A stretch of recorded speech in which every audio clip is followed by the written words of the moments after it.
예, 오늘 기리의 인문학 탐방은 다산 정약용 선생님의 유배지의 행로를 좀 따라가 볼 텐데요. 그래서 강진에 있는 영랑생가부터 사이제 그리고 다산초당까지 우리 시민들이 직접 그 유배지의 흔적들 그리고 삶의 터전들을 살펴봄으로써 유배자로서 느껴야 됐던 그리고 조선의 대실학자로서 경험해야 됐던 사유들을 함께 돌아볼 예정입니다.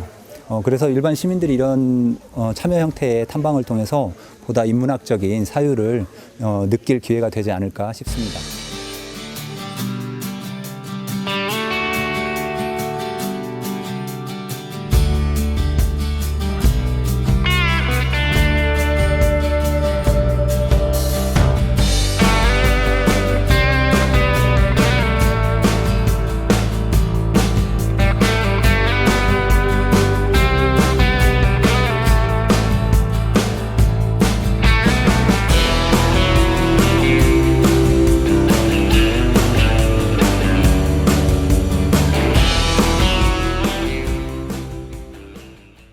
이곳은 다산 정약용 선생님이 1801년 신유 사옥으로 처음에는 경상북도 장기로 유배 가셨습니다.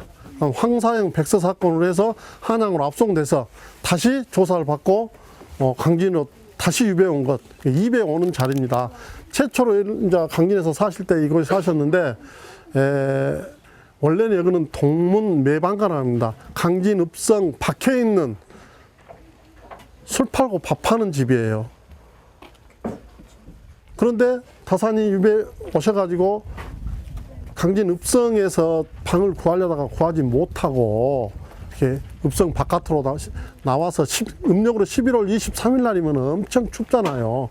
이렇게 밖에 있으니까 여기 있는 주모가 추운데 이렇게 떨고 있어. 와서 국밥 한 그릇 먹고 이야기를 하시다가 내가 유배자다가 하니까 방을 하나 주는데 지금 현판이 여기 걸려 있지만은 여기 뒤로 돌아가면 골방이 옛날에 있어서 지금은 복원을 안 했습니다.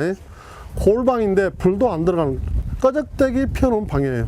보통 사람들이 여기 와서 다산 현판을 보고 야, 아까 제가 말씀드린 다산초당 기아집 있게 좋은 데 살았다고 또 여기 와서 여기 현판을 쓰게 다산 선생님이 여기서 편하게 유배 생활을 했겠구나 이렇게 생각을 하신단 말입니다. 절대 그것은 아니다. 여기는 집 구조상으로 봐서 이 주모가 살 방이잖아요. 요 뒤로 돌아가서 골방에 사셨다. 그래서 내가 살아야 되는데 어떻게 할 것이냐, 어떤 계획이 있어야 되잖아요. 그래서 내가 살던 방 이름을 넉사자 마땅할 자자 집제자 그래서 네 가지 생각을 마땅히 정의롭게 하고 살 방이 사의제다. 그 골방이요. 불도 안 들어가. 꺼정만 펴놓고 사는 방에서 그때 다산이 제자들 갖추면서 강진 생활 시작합니다.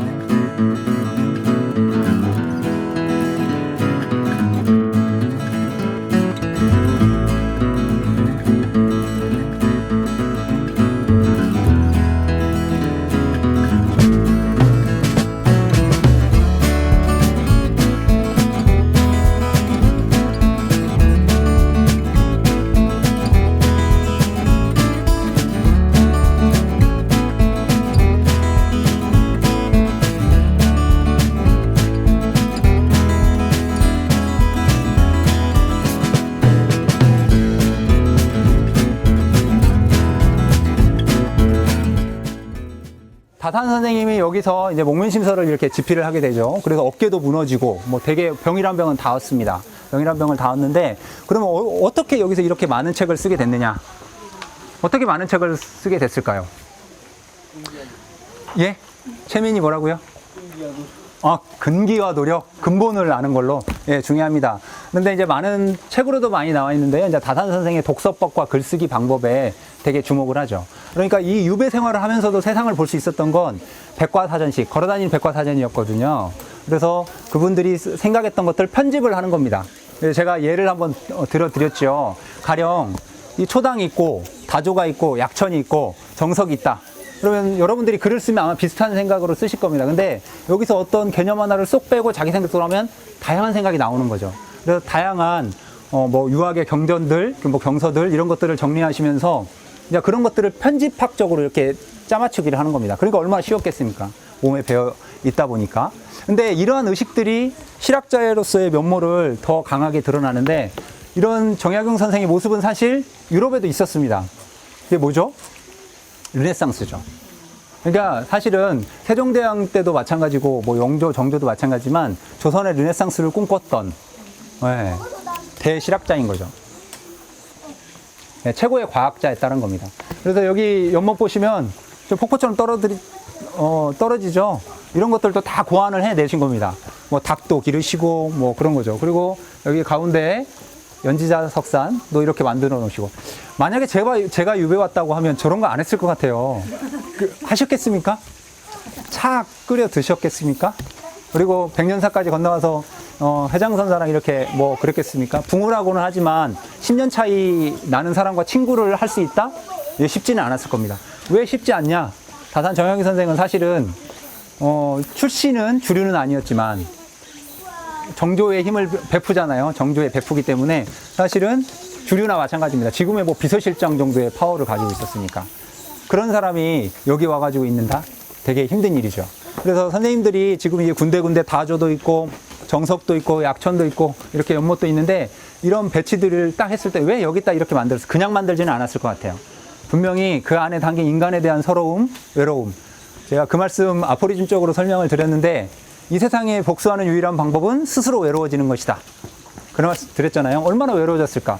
그 외로움을 달래기 위해서 얼마나 많은 제자들이 찾아왔고 그리고 그 많은 서책들과 세상을 소통했고 그러니까 내면으로 자꾸 숨어들고 뭐 이런 것들을 살펴볼 수 있을 것 같습니다.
직접 와서 보고 1년 동안 계시는 곳을 와보니까 또 남다르고 오늘 와보니까 너무 새로웠고 그리고 다시 제가 저를 다시 한번 재발견할 수 있는 곳이 아니었을까. 그리고 목민심서의 그 책을 제가 미리 조금 읽고는 왔는데 왔을 때 그 선생님의 마음을 느끼겠더라고요. 그 첩첩산중에서 얼마나 그 자식을 위해서. 그리고 이제 정약용 그 선생의 이제 그 유배지에서 지냈던 곳 거기를 가보니까요. 사실 저희 학교에서 역사를 배울 때는요, 그 주로 왕 중심으로 배우잖아요. 그래서 정약용 선생 같은 그런 위인 같은 경우에는 이제 짧게 지나가는 경우가 있어요. 그리고 특히 유배를 간 다음에는요, 그 유배를 가고 난 다음에 그 생활을 저희가 배우지 않거든요.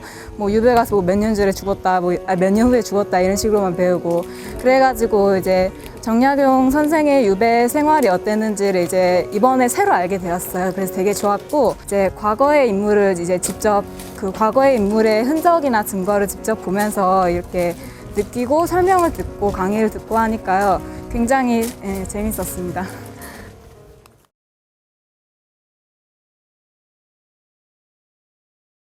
다시 한번 인사드리겠습니다. 저는 원광대학교 후마니타스 칼리지에 근무하고 있는 김정배라고 합니다. 반갑습니다. 오늘 이제 선생님들과 같이 저하고 얘기 나눠볼 분이 이 정약용 선생님입니다. 예. 일단 카리스마가 있으시죠? 예. 언뜻 보면 내 남편 삼으면 좋겠다 싶기도 하고, 언뜻 보면 아휴 저걸 이렇게 싶기도 하고, 뭐 그런 다양한 마음이 들 겁니다. 이 구절은 사실은 이제 김소월 시인의 가는 길이라는 식구입니다. 예, 그립다 말을 할까 하니 그리워라는 그 가는 길의 식구입니다. 근데 제가 이곳을 이렇게 강연 제목으로는 어울리지 않죠. 되게 아포리즘적인 운유적인 표현이죠. 그리고 이제 식구다 보니까 그걸 이렇게 붙였습니다. 근데 붙인 이유가 있습니다. 눈치채신 분 계신가요, 혹시? 눈치채신 분이 계실지 모르겠는데 이 식구를 가만히 들여다보면 한 가지 수수께끼, 비밀이 숨어져 있죠. 자, 이 얘기는 뭐냐면 사실 우리가 정약용이라는 사람을 쉽게 만날 수 없습니다. 선생님들 중에 목민심서 읽어보신 분 계십니까? 이러면 저주 같은 말을 하다니, 그죠? 이건 남편이었다면 한 대 쥐어박을 소리죠. 예. 그립다 말을 할까니 그 말하니 그리워. 정약용은 우리가 불러내지 않으면 사실 다가오기 힘든 사람입니다. 그런데 선생님들은 지금 여기 오셔서 정약용을 불러내고 있는 거죠. 그립다고 말을 하니까 그 사람이 그리워지는 거예요. 정약용은 절대 우리가 찾아가지 않으면 찾아오지 않습니다. 왜냐하면 어렵고요. 그리고 이분이 금기가 있어가지고 책도 500권씩 써요.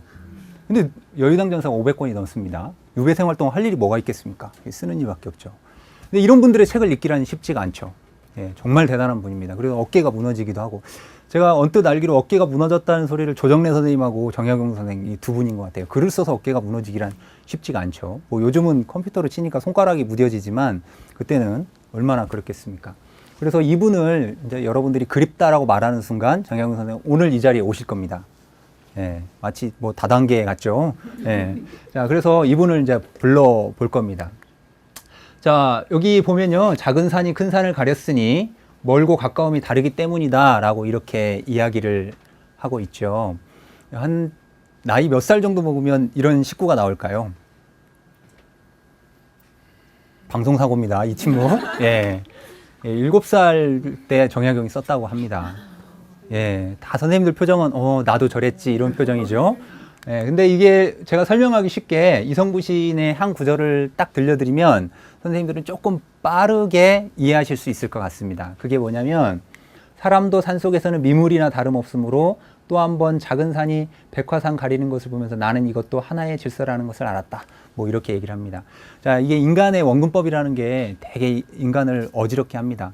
지금 선생님들 되게 변화하는 세계 속에 살고 계시죠. 하루가 다르죠. 제가 어제 교수 연수를 갔는데요. 저보고 한 교수님께서 특강하시면서 저한테 질문을 하시더라고요. 원래 선생님들이 학생한테 질문했을 때 대답 안 하면 싫어하는데 또 싫어합니다. 저도 싫어했죠. 막 표정이 됐어요. 그랬더니 컴퓨터 뭐 쓰냐고, 운영체제가 뭐냐고 물어보시는 거예요. 그래서 저는 XP 쓴다고 그러니까 막 되게 원시인 취급을 하시는 겁니다. 저는 XP가 편한데 막 그랬더니 뭐 XP는 이미 이제 끝난 멸종의 시대다. 그래서 그런 거 쓰면 안 된다. 막 이런 말씀을 하시면서 좀 스마트한 생각을 가져라. 머리는 스마트한데 왜 등건 스마트하지 않냐 하면서 좀 책망도 하시더라고요.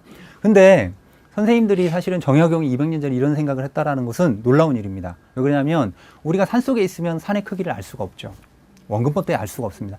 이 세계 속에 있으면 뭐가 잘못됐는지, 그리고 내가 가정 안에 있으면 뭘 잘하는지, 자식과 내가 이렇게 있으면 내가 좋은 부모인지 아닌지도 모릅니다. 물론 내가 이 아이의 부모가 맞구나 확인하는 방법은 공부를 가르쳐 보면 알죠. 30분 만에 손이 올라오면 내 자식이에요. 그죠? 예. 그렇지 않고 차분하게 가르치면 의심해 봐야 됩니다. 이 핏줄을. 그런데 어쨌든 정약용 선생님 7살 때 이런 걸 깨달았다라는 거죠. 뭐 선생님들이 저도 이제 그 표지에, PPT 표지에 다산 정약용이라고 이렇게 썼지만 사실은 호감 엄청 많습니다. 예, 엄청 많습니다. 그리고 이분이 또 재밌죠? 자찬묘지명을 썼습니다. 자찬묘지명은 자기가 자기 묘지명을 쓰는 거예요. 우리가 흔히 이걸 이제 줄여서 지잘난이라고 하죠. 예, 근데 또 그렇게 쓸 수밖에 없었죠. 나중에 언급해드릴 유배 생활 때문에 그렇습니다. 그러니까 이 생에 대한, 유배에 대한 컴플렉스가 너무 강하다 보니까 뭘 남겨야 되는 거예요, 자꾸. 그래서 남겼던 글 중에 이런 글이 서두에 들어가 있습니다. 이는 열수 정용의 무덤이다. 본명은 야경이고 자는 미용이며 또 송보라고도 한다. 호는 사암이고 당호는 여유당이니 주저하기를 겨울에 내를 건넌다고 조심하기를 사방 이웃을 두려워하듯 한다는 뜻을 취한 것이다. 이렇게 적혀 있습니다. 그러니까 정약용이 얼마나 세상을 조심히 살았는지를 알게 되죠. 여유당은 이제 정약용의 가택에, 남양주에 있는 가택에 쓰인 현판입니다. 그러니까 그 정조가 죽고 나서 이렇게 다 한 거죠. 세상을 조심하면서 살아야 된다. 그리고 이제 자신은 또 여기에 보면 열수라고 되어 있죠. 이게 한강 근처에 살아서 열수라는 호를 또 즐겨 썼고 사암이라는 뭐 또 호도 즐겨 썼다고 합니다. 근데 사람들이 불러주기를 뭐라고 불렀겠습니까? 다산이라고 불렀다는 겁니다. 탐방 가시면 확인하시겠지만 다산초당에 가면 산다. 그러니까 차나무들이 많습니다. 차를 우려먹기를 즐겨하고 했던 사람이라 그래서 이제 다산이라는 이름이 이제 통용되기 시작했죠. 그래서 지금 이제 우리는 정약용 하면 다산 뭐 이렇게 정리가 되곤 합니다. 그래서 여의당 현판이 이렇게 있지요. 네, 남양주에 가택에 가면 확인할 수가 있습니다. 자, 그래서 다산 정약용의 이렇게 삶인데요. 뭐 이걸 다 읽진 않아도 됩니다. 아마 선생님들의 이 페이퍼에 이렇게 산문으로 쭉 써 있기 때문에 정리를 해놓은 사항입니다. 그래서 이제 출생이 남양주라고 되어 있고, 그리고 10세 때부터 아까 제가 7살 때 그런 시를 졌다고 하잖아요. 근데 이제 10세 때 책도 묵습니다. 예, 아마 선생님들의 어린 시절 또 떠올리시죠. 예, 책도 냈는데 그게 산미자집입니다. 산미자집은 눈썹이 이렇게 세 개라는 뜻이죠. 세 개인 이유도 또 있습니다. 천연두를 알아가지고 끊긴 겁니다. 그래서 세 개가 된 거죠. 그래서 산미자집이라는 책도 이렇게 얽게 됩니다. 그리고 이제 23살 때 진사시험에 합격하죠. 여러분들 뭐 최진사 이런 말 들어봤죠? 이제 그런 진사입니다. 진사시험에 합격하고 28대 이제 문과, 그래서 그 관직에 나아가서 이제 베프를 만나게 됩니다. 그 베프가 정조죠. 예, 정조입니다. 그러니까 정조는 엄청 아꼈던 것 같습니다. 이 정약용의 그러니까 일종의 그 명장이 명말을 알아보듯이 딱 보자마자 알아본 것 같아요. 그래서 이제 옆에 두고 씁니다. 근데 제가 봤을 때는 시대적인 또 이게 흐름이 있습니다. 원래 시대가 영웅을 낳는 법이죠. 정약용이 그런 사람이었던 것 같습니다. 여러분들 이제 대하 드라마나 뭐 이산 이런 거 보면 아시겠지만 정조는 끊임없이 노론에 시달림을 받죠. 근데 이 정약용은 남인 출신입니다. 근데 여러분 잘 아시죠? 아이가 학교 다닐 때 너 이 친구랑 놀지 마 하면 내 딸은 그 아이와 절친이 되죠. 베프가 됩니다. 놀지 말라는 순간 절친이 됩니다. 정조에게도 노론이 끊임없이 정약용과 못 놀게 하려고 끊임없이 방해 공작을 핍니다. 그러면 그럴수록 돈독해지죠. 로미오와 줄리엣 신드롬처럼 돈독해질 수밖에 없었다라는 겁니다. 그래서 그 정조가 느꼈던 아버지 사도세자의 죽음, 이런 외로움을 다 알아주는 게 또 정약용이었고, 그래서 이 두 분이 정조와 이제 정약용이 러브라인을 형성하게 됩니다. 이게 이제 큰 사건이 되는 거죠. 근데 그러면 그럴수록 항상 그렇죠. 사랑이 깊으면 깊을수록 방해하는 사람들이 많죠. 네, 많습니다.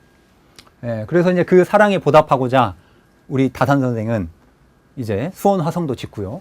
기중기를 통해서 수원 화성도 짓고, 다산 선생이 그렇게 했다라는 그 사실은 어떻게 보면 정조의 마음을 잘 헤아렸던 것 같습니다. 정조는 사실 사도세자를 복귀하려고 엄청 노력했던 사람이잖아요. 근데 배다리를 만든 이유도 가기 쉽게 만들려고 배다리를 만들었고, 그리고 또 하나 수원화성을 축조한 것도 왕권을 강화하고, 그리고 그 사도세자의 묘를 옮기기 위한 그런 마음을 헤아렸기 때문에 이렇게 했던 거죠. 근데 놀라운 것은 뭐 그런 개인적인 두 분의 연을 뒤로 제쳐두더라도 정약용은 정말 놀라운 과학자이기도 했다라는 겁니다. 그래서 이게 배다리의 의궤도이기도 하죠. 아까 제가 설명드렸다시피 모두 37척의 배를 가로로 엮어서 사람과 말들이 강을 건널 수 있게 이렇게 만들었다고 합니다. 지금 생각해 보면 아무것도 아니죠. 근데 이걸 처음 생각했던 사람은 얼마나 놀랍습니까? 그렇지 않습니까? 그게 늘 중요하죠. 뭐 남들이 만들어 놓으면 쉽지만 처음이 중요합니다. 처음이. 자, 그리고 이제 문제가 된 것은 이렇게 정약용이 뭐 지금으로 치면 내가 제일 잘 나가 뭐 이런 노래를 부르고 다녔을 때입니다. 그런데 이게 인생이라는 것이 고랑이 있으면 일항이 있고 일항이 있으면 고랑이 있는 법이잖아요. 이게 가만히 놔두질 않습니다. 그리고 이 노론 벽파가 가만히 있겠습니까? 정조와 어떻게든 정약용을 떼어내고 싶은 마음도 있고 남인 계열의 그런 돈독한 관계들을 뭐 깨려고 하는 마음도 있었을 겁니다. 물론 정조라는 사람은 그 뭐 노론벽파든 남인이든 뭐 상관없이 다 기용을 했죠. 우리가 그걸 이제 탕평책이라고 합니다. 그러니까 뭐 현재로 치면은 뭐 당 가릴 것 없이 가져다 쓰는 거죠. 인재 등용을 하는 건데 그렇게 했음에도 불구하고 늘 정조를 지척에서 경계를 합니다. 정약용과 대비해서 이해하면 정약용이 잘 이해가 되는 분이 한 분 더 있습니다. 정조 시대 때 혹시 아시는 분 계세요? 예. 정말 대단하시네요. 예. 자, 연암 선생입니다. 박지원인데요. 아주 극명합니다. 그러니까 정약용은 유배를 떠나서 갇혔잖아요. 근데 연암 선생은 떠돕니다. 행실이 달라요. 그리고 앞에서 초상화를 보셨지만 다산 선생은 어떻습니까? 저처럼 말랐죠. 말랐습니다. 근데 연암 선생은 뚱뚱합니다. 뭔가 조금 달라요. 그리고 그 정약용 선생은 늘 자기에 대한 염려와 이런 것들, 세상에 대한 근심을 하지만 연암 선생은 막 우울증 걸렸다고 그래요. 네, 서로 연관관계는 없습니다. 연암 선생과 다산 선생이 서로 뭐 크게 연관관계는 없어요. 서로 만나보지도 않았다 그래요. 근데 재밌죠? 연배로 치면 25년밖에 차이 안 나는 사람이 왜 만나보지 않았을까? 연암 선생은 그때 북학파로서 실학자이죠. 충분히 스승으로 모실만 하거든요. 안 찾아가는 거죠. 그러니까 어떻게 보면 정치적인 그런 이해관계 속에서도 충분히 찾아가서 그 의견을 구할 수 있는 처지에 있음에도 불구하고 정약용은 안 찾아갔다는 거죠. 근데 그런 것들이 사실은 생활 태도에 그러니까 달랐다라는 거죠, 서로. 자, 그리고 이제 사상이 지금 오늘날 인문학을 하는 우리에게 왜 중요한가? 왜 중요한가? 이 질문을 이제 되물어 봐야 될 것 같습니다. 그래서 크게 4가지로 이렇게 살펴볼 수 있는데요. 일단 인간의 재발견입니다. 우리가 인간이라 하면 어떻습니까? 그냥 성리학적으로 인간은 그렇지, 원래 본성이 있는 거야. 사람은 천명이 있는 거지. 뭐 인심이 있고 인심에 따라 도심이 가는 거고, 뭐 이렇게 다양하게 생각할 수 있고 단순화시킬 수도 있을 겁니다. 그러나 어쨌든 좀 다르게 생각했다라는 거. 둘째는 백성을 사랑할 줄 알았다라는 겁니다. 대한민국 사회에서 제가 뭐 올해만 해도 엄청난 큰일들이 많았잖아요. 이 국민을 사랑하는 관리직 분들이 많다면 우리가 이런 슬픔에 뭐 잠길 필요가 없겠죠. 그러니까 더도 말고 덜도 말고 다산만 같아라, 뭐 이런 생각이 또 들기도 합니다. 그리고 세 번째는 객관적인 증거를 중시하는 학문 자세입니다. 세 번째의 객관성이라는 것은 우리가 사실은 소통을 못하고, 인문학적인 소통을 못하는 건 내 얘기만 하기 때문에 그렇죠. 뭐 아주 사소하게는 집에 가셔서 선생님들께서 바깥 어르신 만날 때, 대화할 때 자기 얘기하기 바쁘죠. 바쁩니다. 근데 소통을 하려고 들여다보고 좀 멀리 떨어져서 관계를 보면 보이지 않습니까? 뭐 그런 자세들. 그러니까 공부하는 자세도 그랬다라는 겁니다. 무조건 한쪽으로만 경도되는 것도 아니고 다양하게 봤다라는 것이죠. 그리고 이제 4번째는 과학적인 실용정신입니다. 과학적인 실용의 기준기, 아까 배달이 이런 것만 통해서도 여러분들이 그대로 전달이 되죠. 좀 디테일하게 살펴보도록 하겠습니다. 그래서 고전, 그리고 인문학으로서 다산이 갖는 가치들인데요. 첫 번째는 인간의 재발견이라고 제가 말씀을 드렸죠. 육경사서, 그러니까 유교 경전 전체를 창의적으로 재해석했다라는 점이 크게 높이 살만을 하고요. 그리고 인간 존재를 새로운 빛으로 해명했다. 그리고 이제까지 우리는 뭐 하늘에 대한 신을 그냥 일방적으로 믿고 절대적으로 믿잖아요. 그런데 인간이 가진 덕은 인간 존재가 태어나면서 지닌 것이 아니라 자신의 판단과 행위를 통해 실현할 수 있음을 주장했다. 이게 매우 중요합니다. 예전에는 인간은 그냥 주어지는 거예요. 선생님들은 어떻게 받아들이시고 생각하실지 모르겠지만 인간이라는 그 심성이 처음부터 주어지는 걸까요? 네, 주어진다고 생각하시면 약간 성리학적인 입장입니다. 그러니까 인간의 마음은, 본심은 원래부터 다 타고나는 거야 라고 생각을 하는 거죠. 근데 정약용은 그렇지 않았다는 거죠. 그래서 정약용이 또 공격을 받게 되는 겁니다. 유학자로부터 비판을 받죠. 아니 물론 다 비판한 건 아니에요. 성리학을 다 비판하고 그런 건 아니지만 한 20% 정도로, 퍼센테이지로 따지면 그 정도로 그랬다고 하는데, 어쨌든 그런 것들을 넘어선다라는 거죠. 그래서 아주 재밌는 것은 성리학의 인간을 전면적으로 극복하려고 했고 자유의지를 도입하려고 했다라는 겁니다. 자유의지가 뭐죠?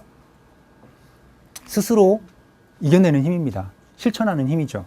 근데 이 자유의지 하면 여러분들이 뭐 굳이 어려운 학자는 뭐 될 필요는 없지만 니체 떠오르지 않습니까? 서구의 니체. 어떻게 보면 니체가 했던 사상과 조금 맥은 다르지만 비슷한 생각을 했던 것 같습니다. 그러니까 내 인생을 살아감에 있어서 내 스스로 관리를 해야 된다라는 거죠. 일종의 이제 그 니체식으로 말하면 위버맨시죠. 초인입니다. 초인. 스스로 업그레이드를 해야 됩니다. 유배지에서 보낸 편지도 독서에 대한 얘기가 많습니다. 독서를 아는 것은 근본을 아는 것이고 근기를 아는 것이라고 늘상 주장을 하죠. 나를 업그레이드 하는 겁니다. 두 번째는 애민정신입니다. 자, 일표이서라는 말 많이 들어봤죠? 예. 경세유표, 그리고 이제 두 개의 서는 목민심서, 흐문신서입니다. 경세유표 같은 것은 이제 개혁을 하기 위해서 조선을 개혁하기 위해서 쓴 책입니다. 쓴 책이고요. 목민심서는 목민관, 관리직들이 어떻게 어떤 마음으로 세상을 다스려야 되는지에 대한 책이죠. 그리고 후문신서는 법률적으로 백성들이 잘 모르잖아요. 그런 것들에 대한 이야기를 모아놔서 백성들이 그런 어려움에 처하지 않게 만든. 그래서 이제 대표작을 우리가 흔히 다산학에서 일표이서라고 얘기를 합니다. 그래서 이 일표이서를 통해서 백성들이 실질적으로 자신의 삶을 이제 개선해 나가고 보호할 수 있도록 법률과 행정체제를 개혁을 추구해 나갔다라는 거죠. 이게 다산의 이제 두 번째, 우리가 다산을 불러야 되는 이유이기도 하죠. 자, 그리고 이제 세 번째가 객관적인 증거를 중시하는 합리적인 학문 자세입니다. 그래서 이전에 있었던 다양한 해석들을 주관적으로 하는 것이 아니라 선입견을 싹 제거하고 봤다라는 거죠. 이 정약용은 합리적인 이제 학문의 자세도 이렇게 합리적으로 접근을 하려고 했다라는 겁니다. 그리고 뭐 천주교든 뭐든 서학이든 서교든 객관적으로 바라보려고 했다라는 것이죠. 그래서 여기 보면 주의, 아까 주작, 뭐 성리학 이런 것들도 비판은 하되 필요한 것들은 끌어오는 겁니다. 끌어오는 거죠. 예를 들면 측은지심이 생겼다. 이건 성리학적인 마음입니다. 근데 거기서 끝나면 안 된다라는 거죠. 측은지심이 생기면 행동으로 옮겨줘야 되는 거죠. 이게 실천을 또 강조하는 겁니다. 성리학이 플러스 실천입니다. 가령 선생님들 앞에 어떤 사람이 거린이 와가지고 지나간다. 그럼 어떻습니까, 선생님들? 마음이 있죠. 아, 불쌍하다. 그럼 쉽게 이게 움직이진 않죠. 실천이라는 거 있죠. 측은지심이 생겼다 하더라도 그냥 막연하게 도와주면 안 된다는 거죠. 다산 선생님. 이 사람이 자립을 할 수 있게, 긍정적으로 활동할 수 있게 도와주는 거죠. 니체도 그랬습니다. 우리가 어떤 사람을 거지로 만드는 건 우리의 마음이라는 거죠. 그래서 지나가면 좀 불쌍하다고 생겨도 돈 이렇게 1,000원 주고 그러잖아요. 특히 이제 한국 관광객들이 외국에 나가면 그런 들 맞습니다. 아이들이 $1 하거든요. 그러면 그냥 줍니다. 이런 행동들이 사실은 좋은 행동이 아닌 거죠. 자립할 수 있게 도와주는 거죠. 그래서 그 외국의 거린들은 그런다고 해요. 이렇게 1,000원 주면 누굴 거지로 하나 이렇게 말한다고 해요. 그래서 어떻게든 이렇게 그것에 대한 대가를 치르게 하고 긍정적인 대가겠죠. 도와줘야 된다라는 것이죠. 어쨌든 주의가 가졌던 그리고 마테오 리치도 마찬가지라는 겁니다.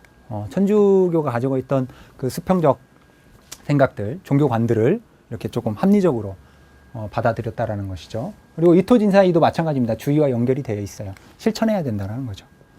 그런 것들을 놀라운 합리적인 요소, 통섭, 융합, 아까 제가 말씀드린 컨버전시한 생각으로 하나의 지식인의 형태를 보여줬던 것이죠. 자, 네 번째는 과학적인 실용 정신입니다. 아까 기중기나 뭐 아까 배달이 만들었던 이런 정신들이죠. 그리고 종두법, 아까 산미 생각나시죠? 천연두. 그러니까 다 연결이 됐던 것이죠. 이러한 사유들이 결과적으로 봤을 때 우리가 다산을 다시 불러내게 만들고 그런 힘이 되게 하는 실학자의 면모가 아닐까 싶습니다. 자, 그래서 그 정약용 선생은 애국적이고 합리적인 과학 정신을 보여준 최고의 이제 실학파였다라고 정리가 될 수가 있습니다. 그래서 40년 동안 나라 정치를 바로잡고 백성들의 생활을 향상시킬 수 있는 방법들을 학문적으로 많이 정립해 놨다라는 것이죠. 그리고 진보적인 실학자였다라는 겁니다. 조선시대 때 관리치고 사실 백성을 사랑하지 않은 사람이 어디 있겠습니까? 그죠? 민분을 생각하지 않은 사람이 어디 있겠습니까? 그러나 그걸 이제 행동으로 옮기기가 쉽지 않았다는 거죠. 이제 그 정점에 다산 선생이 있었다라는 겁니다. 그래서 선생님들 잘 아는 이제 실학이라는 것이 뭐 이런 정신이죠. 실사구시, 경세치용, 유용우생. 결과적으로 보면 백성들을 위하는 학문이 돼야 된다는 거죠. 사대부들이 말하는 성리학, 이것은 사실은 정신적 형이상학적인 것들이잖아요. 실체가 없는 그런 것들이죠. 그래서 육경사서 같은 것들을 다 비평과 주석서를 남기다 보니까 이제 방대해진 거죠. 근데 재밌는 건 요즘 이제 유행하는 것 중에 하나가 뒤에서 설명드리겠지만 다산의 독서법과 글쓰기 방법이에요. 근데 다산의 방법을 습득을 하게 되면 아주 쉽습니다. 누구나 글을 쓸 수가 있어요. 가령 뭐 이런 거예요. 카메라가 있고 주전자가 있고 자동차가 있고 뭐 그럴 수도 있죠. 그리고 두부가 있다. 그러면 선생님들이 배열 배치를 어떻게 편집하느냐에 따라 이야기를 만들어내는 거죠. 그러니까 다산은 수없이 많은 그런 유경 경전들의 내용들을 주제에 따라 분류해가지고 배열 배치를 다시 한 거예요. 그러다 보니까 글이 금방 나오죠. 그래서 이제 글을 써보신 분들은 알겠지만 글쓰기가 아주 쉽습니다. 요즘 그 사회심리학자인 김종훈 교수가 에디톨로지라고 해가지고 편집학이라고 얘기를 합니다. 우리가 보고 싶은 것들만 보는 거죠. 뭐 두부 뭐 주전자, 자전거가 있다. 그럼 두부하고 자전거 하면 이야기 쓸 수 있죠. 두부하고 주전자 있다. 그럼 막걸리를 떠올리고 또 쓸 수 있을 겁니다. 그게 어떻게 편집되느냐에 따라 달라지는 거죠. 그러니까 그런 식의 글쓰기를 하다 보니까 엄청나게 많이 쓸 수 있는 거죠. 자, 그래가지고 이제 연암과 다산 정조가 이렇게 삼각구도를 만들어냅니다. 그래서 이제 이 물음표가 쳐 있는데 25년의 사이에도 뭐 만났는지 안 만났는지는 뭐 잘 모릅니다. 뭐 한간에 떠도는 말을 좀 빌리면 스쳤긴 했다고 해요. 뭐 국가 행사에 이렇게 만났다고는 하지만 왜 정약용 선생은 아직까지도 미스테리하죠. 왜 박지원 선생이 이게 찾아가서 뭐 의견도 구하고 그랬으면 좋았을 텐데 왜 그러지 못했을까? 뭐 이런 의문점들이 이제 앞으로 풀어야 될 숙제이기도 합니다. 근데 쉽게 설명할 수는 있어요. 어떻게 하냐면 쉽게 말하면 정약용 선생은 모더니티, 전근대적인 사유를 했던 사람입니다. 모던한 사람이죠. 모던하다라는 것은 엘리트 의식이 있다라는 거예요. 엘리트라는 것은 어떻습니까? 자기가 가르친 대로 하는 거죠. 백성들은 뭐 어리석다고까지 표현할 수는 없지만 가르쳐야 되는 대상들이죠. 그런데 연암은 포스트 모더니티한 사람입니다. 그러니까 지금으로 말하면 진중권 선생 정도 될 것 같아요. 트윗 올라가지고 막 얘기하고 막 뭐 이런 거 있잖아요. 그런 얘기도 하고 그리고 뭐 페이스북 막 하고 이 정도의 사람이었던 것 같습니다. 그러다 보니까 쌍방향 소통을 즐겨했던 사람이죠. 그러다 보니까 기질적으로 뭐 맞았는지 안 맞았는지 모르겠습니다. 그래서 서로의 책 속에서 뭐 정약용 선생의 책에 연암 선생의 말이 조금 언급된다고는 하지만 그렇게 막 심도 있게 언급되지 않는 걸 보면 뭔가 조금 그런 게 안 맞았던 것 같습니다. 그래서 고민숙 선생의 표현에 의하면 이렇게 평행선을 달린다고 해요. 평행선을 달리니까 오히려 매력 있다. 그런 얘기를 합니다. 만나버리면 끝나잖아요. 만나버리면 끝나는데 평행선을 달리니까 두 사람의. 그래서 연암을 왜 굳이 정약용을 설명하는 데 있어 필요하냐. 아빠를 설명하려면 엄마에 대한 이해가 필요하죠. 엄마를 설명하려면 또 아빠에 대한 이해가 필요하고 이제 그런 차원에서 선생님들이 접근하시면 될 것 같아요. 그래서 그것에 대한 중매쟁이가 정조입니다. 정조. 예, 정조입니다. 그래서 이제 이 세 사람의 서로가 얽혀 있는데 서로는 되게 왕래가 있죠. 왕래가 있지만 이제 둘이는 뭐 왕래가 거의 드물었다라고 생각하시면 될 것 같아요. 그래서 이제 여러분들이 마지막에 이제 정리하는 차원에서 살펴보는 내용인데요. 이제 기류의 인문학에서 우리가 선정된 텍스트가 유배지에서 보낸 편지입니다. 그래서 여기는 스승과 제자, 그리고 아들에 대한 편지, 그리고 관직의 뭐 제자들에게 보내는 다양한 이야기들이 서간문 형식으로 이렇게 들어가 있죠. 그래서 첫 번째로 선생님들과 이제 같이 이렇게 볼 게 다홍치마 여섯 폭에 담긴 아버지의 사랑입니다. 이게 메조도라고 하는 그림인데요. 제가 아버지여도 진짜 다산처럼 이런 글을 딸에게 남겨줄 수 있다면 정말 행복한 아버지고 좋은 아버지일 것 같습니다. 그래서 시집가는 딸에게 이렇게 써준 글을 보면 아주 아름답게 그리고 읽어보면 어렵지도 않습니다. 의미가 분명하죠. 가볍게 펄펄 새가 날아와 우리 뜰락 나무까지 앉으시네. 매화꽃 향내 짙게 풍기자 꽃향기 사모하여 날아왔네. 그러니까 이제 서로 뭐 짝을 이뤘다라는 얘기를 이렇게 합니다. 그리고 이제부터 여기에 머물러 지내며 가정 이루고 즐겁게 살거라. 딸에 대한 당부도 넣죠. 그러면서 꽃도 이미 활짝 피었으니 그 열매도 주렁주렁 마늘이. 그러니까 자식에 대한 염려도 그리고 이제 후손에 대한 뭐 대대손손 번성하라는 의미도 이렇게 줍니다. 그래서 요즘 슈퍼맨이 돌아왔다에 뭐 추성훈이 딸바보로 막 나오는데 진정한 원조 딸바보는 정약용 선생이었던 거죠. 그리고 이제 이 메조도의 치마폭이 이제 부인 홍 씨의 치마폭입니다. 근데 이게 단순히 딸에 대한 사랑만 느낄 수 있는 게 아니라 남편에 대한 사랑, 그 아내의 사랑도 느낄 수 있는 부분인 것 같습니다. 남편한테, 유배간 남편한테 이게 치마폭을 보냈다고 생각해 보십시오. 그걸 받은 남편의 심정은 어떨까요? 정말 이게 애절하고 절절할 것 같습니다. 그러니까 남편으로서의 모습 그리고 딸을 대하는 모습이 어떻게 보면 FM적인 그리고 이 시대가 어떻게 보면 아마 어머님들은 좀 이런 남편이 좋으신가요? FM적으로 딱 이렇게 좀 따뜻하고 그런 모습이 있지 않았을까 싶습니다. 그리고 이 한 폭으로는 그렇고요. 이제 합피척도 만들어서 두 아들에게도 하경과 유에게도 이렇게 보내기도 합니다. 예. 자, 그리고 이제 다산에 다 여기에 나와 있는 내용들이긴 한데요. 이제 선생님들이 같이 읽으셨다고 들었으니까 뭐 이 내용에 이렇게 보면 사촌이 남인 세상 제가 이제 부분 발췌를 했습니다. 선생님들이 다 읽을 수 없기 때문에 부분 발췌를 했는데 자, 사촌이 지금 남인 세상이죠. 그리고 이제 곧 명절인데요. 명절 보면 사촌 넘보듯이 하죠. 오히려 이웃이 가깝다는 얘기도 합니다. 예, 가깝다고 합니다. 근데 거기에 대한 메시지가 이런 얘기가 들어 있습니다. 끝내 누가 누구의 아버지가 되고 누가 누구의 아들이 되는지를 알아차리지 못하도록 하여야만 겨우 집안의 기상을 떨칠 수 있다, 이런 얘기입니다. 우리 집에 누군가, 친척 누군가 와서 몇 날 며칠 눌러 있다면 며칠 만에 인상이 구겨질까요? 예, 하루 만에 바로 구겨질 겁니다. 불편해질 거예요. 그렇지 않겠습니까? 예, 요즘 어머니도 그러더라고요. 이렇게 며느리 와도 며느리도 귀찮다. 나 혼자 있는 게 편하지. 막 불편해 하시고 막 그런다고 합니다. 명절 되면 뭐 좋은 것도 있겠죠, 서로. 근데 사촌이 그것도. 근데 너무 대하지 않듯이, 너무이라고 하네요. 남 대하지 않듯이 뭐 이렇게 좀 대하기가 쉽지 않다라는 걸 또 이렇게 보여요. 그러나 그런 마음가짐을 가져야 된다라는 거죠. 이것과 관련해서도 친척끼리 또 화목하게 지내라라는 이야기를 합니다. 그래서 이게 이제 뭐 이해는 이가 아니라 저 사람이 나에게 돌을 던지면 아름다운 옥으로 갚아주고 칼이나 창을 들이대도 맛있는 술로 대접해주면 눈을 흘기고 화를 내며 다투고 소란을 피워 집안을 뒤엎은 뒤에야 끝나는 일이 없을 것이다. 뭐 이런 얘기를 합니다. 이 시대에 주는 진짜 진정한 삶의 성찰이죠. 예. 그리고 이제 남의 도움을 바라지 말고 도와줘라 라는 겁니다. 아까 인문학적으로 다산 선생이 주목받는 이유도 제가 설명을 드렸는데요. 여기서 보면 평상시 일이 없어도 항상 공손하고 다른 사람의 일가의 환심을 사려고 애쓰고 마음속에 보답을 받을 생각을 갖지 않도록 해라. 그리고 가벼운 농담일망정 나는 저번에 이리 해줬는데 저들은 이렇구나 하는 소리를 입 밖에 내지 말아야 된다. 뭐 이런 얘기를 합니다.